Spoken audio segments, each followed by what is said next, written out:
নমস্কার, আজকে শুভ মহানবমী, শুভ সন্ধ্যা, সকলকে স্বাগত, শুভেচ্ছা ও ভালোবাসা জানিয়ে আজকে সাংস্কৃতিক অনুষ্ঠান শুরু করতে চলেছি। আর মা দুর্গাকে প্রণাম জানিয়ে এবং সবাইকে স্বাগত এখানে। আমি মাইক হ্যান্ড ওভার করছি আমার সাথে স্টেজ পরিচালনায় অনির্বাণ। আজকে আমরা অনুষ্ঠান শুরু করব একটি রচনা ও পরিবেশনা দিয়ে। বিষয় হচ্ছে পুরাকালে ও একালের দুর্গা। রচনা এবং পরিবেশনায় আছেন বর্ণালী কুমার, সহযোগিতায় রিচি কুমার। আমি বর্ণালীকে অনুরোধ জানাচ্ছি স্টেজে আসার জন্য।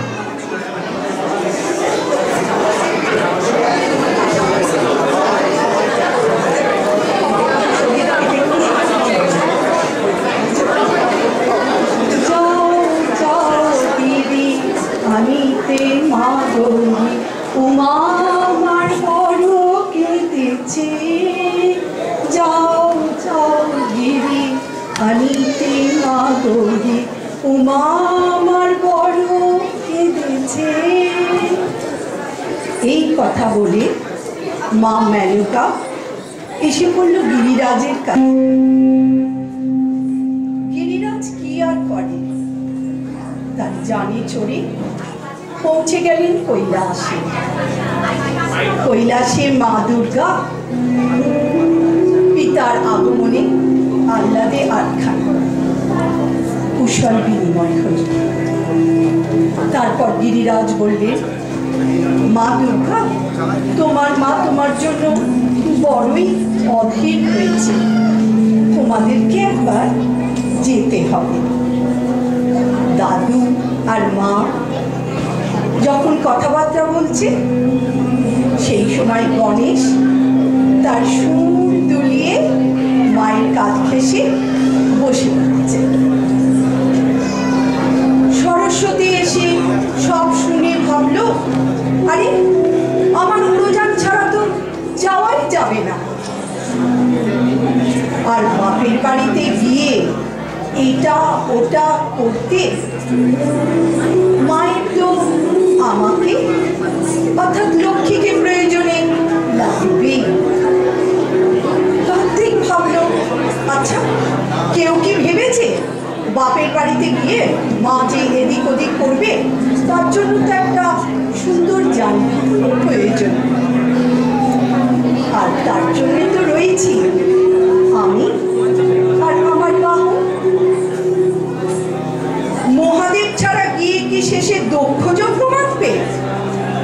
সুতরাং মহাদেব তো যাবেন, তাই সপরিবারে মহাদেব সমেত মা দুর্গার শোনা যাচ্ছে না?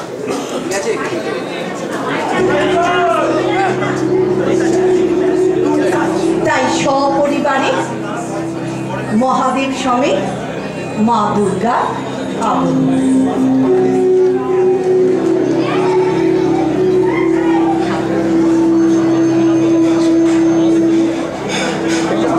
এক মিনিট, টেলিফোন বাজছে। হ্যালো, কে বলছো? মা, কেমন আছো তোমরা? ভালো? হ্যাঁ, আমরাও ভালো আছি। কি বলছো? পুজোয় যেতে? না গো মা, ও অফিসের কাজে বাইরে যাচ্ছে। ছেলে মেয়েরাও স্কুলের সঙ্গে বাইরে যাচ্ছে। কি বলছো? আমি একা?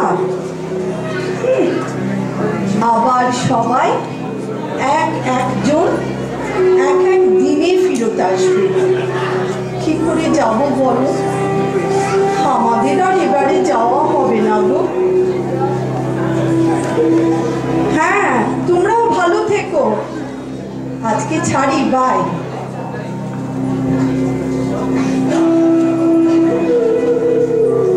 এই পুজোর সময় স্বদেশে মা ঠাকুর দালানে বসে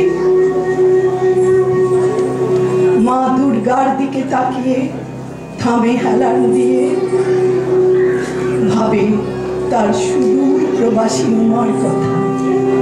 বাদ মানে না তার অশ্রুধারা, গড়িয়ে পড়ে তার গাল দুটি বেয়ে। এই সুদূর প্রবাসীর উমারাও কিন্তু মেতে ওঠে মা দুর্গার আগমনে। ভুলে যেতে চায় তাদের ফেলে আসা স্বদেশের ব্যথা বেদনাকে।